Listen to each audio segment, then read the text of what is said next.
Olá, muito boa tarde para você. Domingo tem Fluminense e Internacional ao vivo na Globo às 4 horas da tarde. É o primeiro jogo do Fernando Diniz depois de assumir como técnico interino da seleção. Já vamos falar sobre isso, mas antes o Flamengo, que tem jogo brabo com o Palmeiras amanhã em São Paulo e já tem reforço que pode ser relacionado. A novidade mede 1,94 m. Para mim, é um sonho defender o Flamengo, um dos maiores clubes do Brasil e do mundo. Ex-atleta do Boca Juniors, o goleiro já havia assinado com o Flamengo em janeiro, mas teve que esperar até o fim de junho, quando acabou o contrato com a equipe argentina, para vir para o Rio. Nos últimos 6 meses, Rossi foi emprestado para o Al Nassr da Arábia Saudita. Lá, foi companheiro de equipe do craque português Cristiano Ronaldo. No Flamengo vai usar a camisa 17, mesmo número que o argentino Ubaldo Filiol usava na década de 80, quando foi o último goleiro estrangeiro a defender o clube. Filiol foi um goleiro muito grande na Argentina e me sinto honrado de ser o primeiro goleiro estrangeiro aqui depois de tanto tempo. Depois de Filiol é muito importante. Entre o início de 2021 e o fim de 2022, Rossi foi o goleiro que mais pegou pênaltis no planeta, 13. Faz muito análise Eu sempre analiso os cobradores e também tento pensar como um artilheiro para poder defender as cobranças. Eu penso muito como artilheiro. Outra característica do novo goleiro do Flamengo é a capacidade de jogar bem com os pés, algo muito valorizado pelo técnico Jorge Sampaoli. E o Rossi já sabe disso. Eu já vim assistindo aos jogos do Flamengo com o Sampaoli e gosto desse estilo de jogo. Gosto da ideia de jogo. Em 2017, quando jogava na Argentina, Rossi foi acusado de agressão pela ex-namorada. Se a pessoa é culpada, independente da época, eu acho que a pessoa tem que ser responsabilizada, mas no caso do Rossi, ele era inocente, ele foi vítima desse processo e foi isso que a gente averigou. Mesmo já regularizado, a estreia dele ainda não deve ser agora contra o Palmeiras amanhã, fora de casa. Machucados, Gabigol e Léo Pereira também são dúvidas para a partida. Bruno Henrique, ao que tudo indica, estará à disposição. Bruno Henrique! É o nome da emoção! E em ótima fase. Depois do jogo contra o Palmeiras, o Flamengo tem a partida de volta contra o Atlético Paranaense no meio da semana pela Copa do Brasil e o clássico contra o Fluminense pelo Brasileirão. Sequência difícil. E aí, todo o reforço que puder ajudar já é bem-vindo. O Vasco também apresentou reforço, o zagueiro Maicon. Ele já está regularizado e pode ser uma opção para o jogo de amanhã contra o Cruzeiro. A camisa 4 do Vasco tem um novo dono? Eu costumo falar, ou a gente é um grupo ou a gente é um conjunto de pessoas. A gente tem que ser um grupo unido. Liderança é uma característica de Maicon. O zagueiro de 34 anos assinou contrato até dezembro com o Vasco. Quando as coisas não dão certo, a gente procura outras soluções. Foi isso que o Vasco fez. Certeza que o grupo está se encorpando, o grupo está ganhando um pouco mais de experiência. É um grupo muito jovem, mas é um grupo que tem muita capacidade e muita personalidade, muita qualidade, e eu tenho certeza que tem totais condições de dar a volta por cima. Maicon jogou 11 anos na Europa, Nacional da Madeira e Porto, em Portugal, e Galatasaray, na Turquia. No Brasil, passou por São Paulo, Cruzeiro e, por último, o Santos. Regularizado na CBF, o Maicon está à disposição para enfrentar o Cruzeiro amanhã. E a estreia pode ser no time titular, já que a defesa está desfalcada. Como o Lucas Piton está suspenso, o Léo pode ser deslocado para a lateral esquerda, o que abriria espaço na zaga para Maicon. Futebol é sempre sacrifício. Independente da posição a qual você vai ser exigido, se o professor optar por mim jogar, eu estou disponível, já deixei bem claro que eu estou disponível. Se ele optar pela minha presença no sábado, estarei disponível em qualquer posição que ele quiser. Tranquilidade e foco de quem está confiante no trabalho. A gente tem que estar equilibrado, né? Para quando a gente está numa fase muito boa, como que a gente vem vivendo agora, a gente não deixar tudo isso atrapalhar o nosso desempenho. Lucas Perry não tem deixado passar nada nesse Brasileirão. Olha essa sequência dos últimos 4 jogos do campeonato: Fortaleza, Cuiabá, Palmeiras e Vasco. Nenhum desses times conseguiu fazer gol no Lucas. No clássico contra o Vasco, teve defesa que rendeu bastante comemoração. Alex Teixeira bateu PR! Realmente ali a realização que realmente está vivendo o sonho que você tinha como criança, né? E como a gente conseguiu evitar esse gol, deu tranquilidade para o time buscar o segundo gol, buscar a vitória. O Botafogo vem de 4 vitórias seguidas no Brasileirão, é o líder isolado do campeonato com 33 pontos, 7 a mais do que o segundo lugar, Grêmio. Parte desse sucesso veio do trabalho coletivo na hora de se defender. Não só o goleiro, não só o zagueiro, o setor defensivo. Nosso time vem defendendo muito bem como um bloco. O Botafogo é a equipe que menos sofreu gols no Brasileirão, apenas 7. E domingo é dia da melhor defesa, bater de frente com o Grêmio, que tem um dos melhores ataques da competição.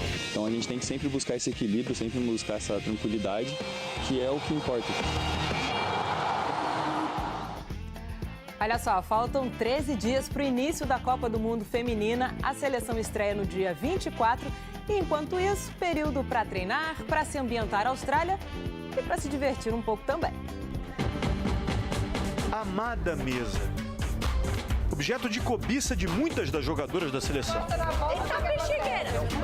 Antes e depois dos treinos, elas estão sempre jogando fute-mesa em duplas, exercitando a boa rivalidade. Mas não me irritar, tem que botar regra, tem que botar tempo para todo mundo poder jogar. Jogo decisivo, né? Copa do Brasil, mata-mata. Mas qual foi a última vez que o Flamengo jogou para menos de 50 mil pessoas? Ontem tinha 64 mil, como tinha no fim de semana contra o Fortaleza pelo Brasileiro. O Flamengo não joga mais para menos de 50 mil pessoas. Tem uma coisa também, André, um detalhe, né? A torcida ontem deu uma demonstração também de maturidade, porque mesmo não conseguindo, né, colocar o Atlético em dificuldade, em nenhum momento ela deixou de incentivar, né? E isso é importante, porque os jogadores, na verdade, se sentem apoiados pela torcida. Porque em outras situações o que acontecia? 10, 15 minutos, não fazia um gol, já começava uma pressão maior do que aquela que já existe. E parece que a torcida agora entendeu um pouco que, se tiver que se manifestar negativamente, vai deixar isso para o final do jogo. Porque sabe que ela pode ser aquele realmente 12º jogador. A gente sabe como os times começam a temporada no futebol brasileiro. Não sabemos nunca como eles terminam. No caso do Flamengo, porque ele geralmente termina mais forte. Nesse momento, o goleiro Rossi está sendo apresentado como novo reforço. Chegou também o Alan e ontem estreou o Luiz Araújo. Um reforço para cada setor do campo e a janela ainda está aberta. Serginho, bem-vindo à seleção, tudo bem? Boa tarde, Rizek, Júnior, Conrado, todo mundo que nos assiste. Eu estou assim de branco em homenagem à Bia Haddad, né, que está jogando o Wimbledon. O Wimbledon tem que jogar de branco, né? Então, homenagem a ela. Ela acabou de ganhar a segunda rodada. E vamos em frente, Bia. Mas a rodada ontem do futebol foi muito interessante, né? Eu acho que a gente teve bons jogos de formas diferentes, jogos muito tensos, alguns mais táticos, outros menos. E o mais interessante, é muito raro acontecer isso, né? A gente ter quartas de final, 4 jogos e nenhum definido. Não definiu nada, né? Geralmente alguém abre 2 gols, alguém fica muito favorito. Não tem ninguém muito favorito, é tudo muito parelho na conta do Chape. Só um pouquinho o Grêmio, né? Um pouquinho, mas o Grêmio não ganhou o jogo, né? Ele vai ter que ganhar, jogou fora né? de casa e empatou, né? Pois é. Coisa que não aconteceu com os outros, né? É um jeito de ver, né? Empatou aos 48, né? Aqui estão os placares: América 1-0 em cima do Corinthians, o São Paulo derrotou o Palmeiras no Morumbi 1-0. Na Fonte Nova, o Bahia empatou com o Grêmio 1-1 e ontem no Maracanã, lotado, Flamengo 2-1 no Furacão. Conrado Santana, bem-vindo à seleção. Tudo bom, Rizek? Júnior, Serginho, todo mundo que está em casa. Você falou aí dos reforços do Flamengo. Dá pra gente, entre aspas, incluir outro aí. O Bruno Henrique voltou, tá? O Bruno Henrique voltou. Acho que o São Paulo vai ter que arrumar um lugar para ele de titular. Mesmo se não arrumar, dá para ver que ele voltou a ser aquele grande jogador. E aí, pelo tanto de tempo que ele estava fora, eu acho que até dúvida de todo mundo pela idade, será que ele vai voltar o mesmo? Assim que ele estreou, bem longe, né, da forma física que a gente lembrava, mas agora a gente está vendo o Bruno Henrique. Então é mais um reforço. O elenco do Flamengo é muito forte. Você pegar o banco aqui, eu até anotei um time aqui, depois mais pra frente eu posso falar.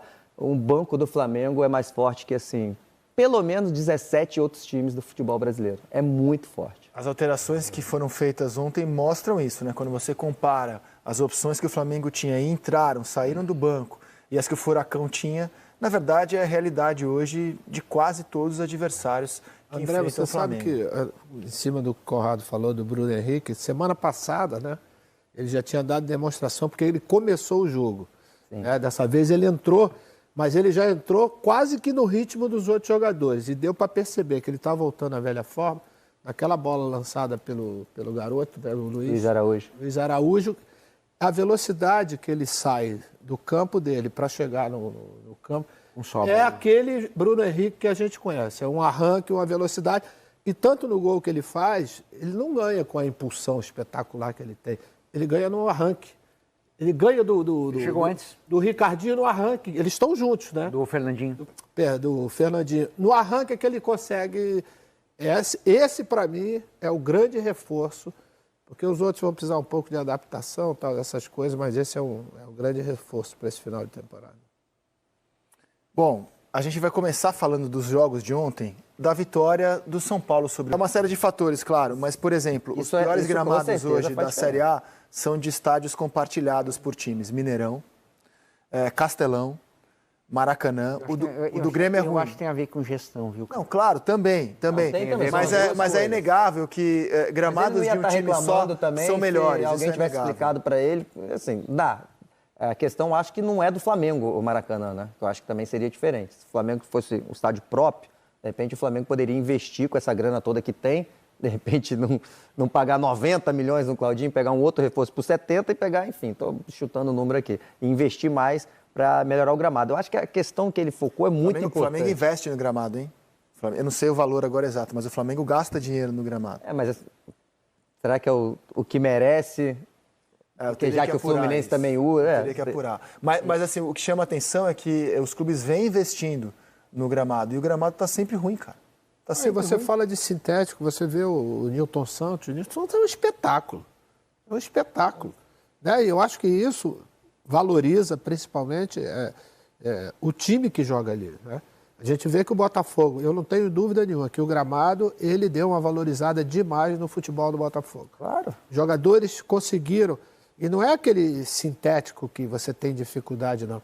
Você vê as jogadas que são de primeira com o Eduardo, com o próprio Júnior Santos, com o Tiquinho principalmente, você vê que eles fazem aquela jogada porque o gramado ele te oferece condições para você fazer. Que não oferecia no passado, era muito ruim o gramado do Nilton Santos.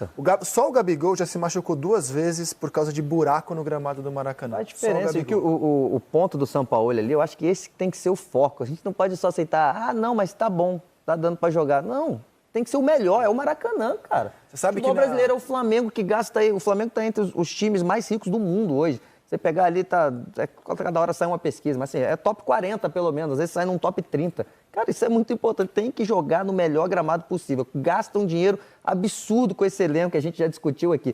Tem que jogar no melhor gramado possível. Eu acho que o futebol brasileiro, aí não só o Flamengo, o que está acontecendo com o Mineirão é uma vergonha nacional. O futebol brasileiro passa lá, em vários países. Eu falo de gestão, né? Tá largado. Passa em vários países. Imagina alguém, num país aí tá vendo, vou ver lá o futebol brasileiro, vou ver o Hulk no Galo.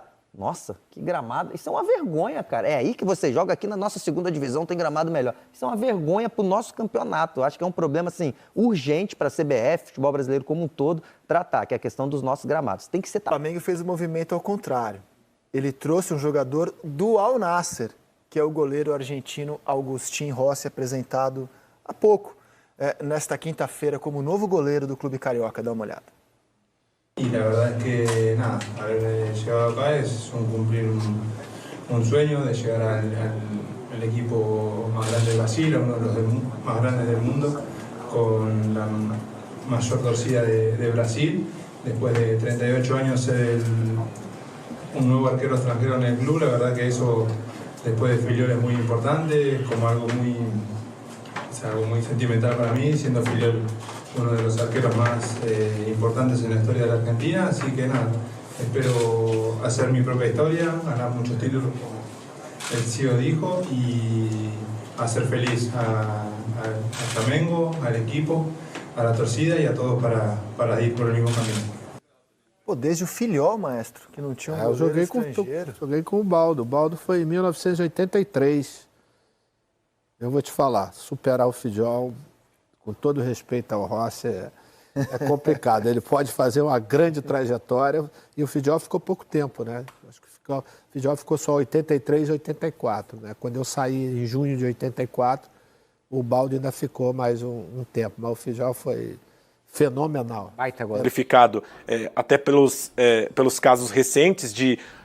teve jogo que o Palmeiras não queria vender ingresso para a torcida do Flamengo, teve jogo no Maracanã que a torcida do Palmeiras também não foi. Há esse conflito de bastidor também. Então, amanhã, especificamente, é um jogo que pode definir muita coisa, principalmente pelo lado do Palmeiras, viu, Mari?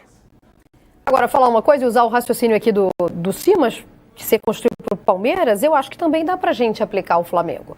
Porque, concordo, se a gente falar de rivalidades nacionais recentes, a gente está falando da maior, só que vem uma outra aí surgindo também e vem incomodando o Flamengo, que é contra o Atlético Paranaense. E é a sequência do Flamengo. O Palmeiras tem pela frente o São Paulo, o Flamengo tem o Atlético Paranaense para decidir a vaga na Arena da Baixada, vai com uma vantagem pequenininha, mas vai com uma vantagem e vai decidir a vaga na Arena da Baixada. Então também vejo uma sequência difícil. E são essas duas pedras no sapato, né, Mari? Isso, o Atlético exato. sempre é encardido com o Flamengo e o São Paulo sempre encardido com o Palmeiras, principalmente nessa era Abel. Tá muito parecido. A diferença é que segunda tem o julgamento do Abel.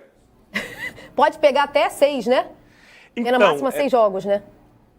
Ele está sendo julgado em 2 processos. O primeiro... Só que são julgamentos diferentes, né? São dois julgamentos, tem razão. Tem razão. Os números do Flamengo, por acaso, esses 5 jogos, esse recorte, tanto de Flamengo quanto Palmeiras, é um recorte equivalente aos jogos que vieram depois da data FIFA, tá? O primeiro do Flamengo, contando de lá para cá, foi aquele 4-0, derrota para o Bragantino. Aí depois, só ganhou. E aí eu vou ao contrário daqui para lá, lembrando da Copa. O placar aí é previsível, uma vitória apertada do Flamengo, um empate, uma vitória do Palmeiras. Então, nesse caso, eu vou bancar aquela pitonisa, né, fracassada. Pode acontecer, tudo é muito equilibrado, você imagina, é um jogo absolutamente equilibrado. Justamente por isso que é fascinante, né? A gente já tem idade suficiente para saber. Somente faz as previsões depois dos eventos. É lógico. Preveja depois, né? Não tem por que ansiedade. Qualquer jogo de futebol tem tantos jogos possíveis dentro de si. Vamos desfrutar o espetáculo. Se a gente soubesse o que ia acontecer, a gente nem ia dar o trabalho de assistir. Mas eu vou dizer o seguinte, é uma rodada interessante. Amanhã é um dia para ser 4 horas da tarde parar, né, começar a assistir os jogos e ir embora, porque só tem jogo interessante. A rodada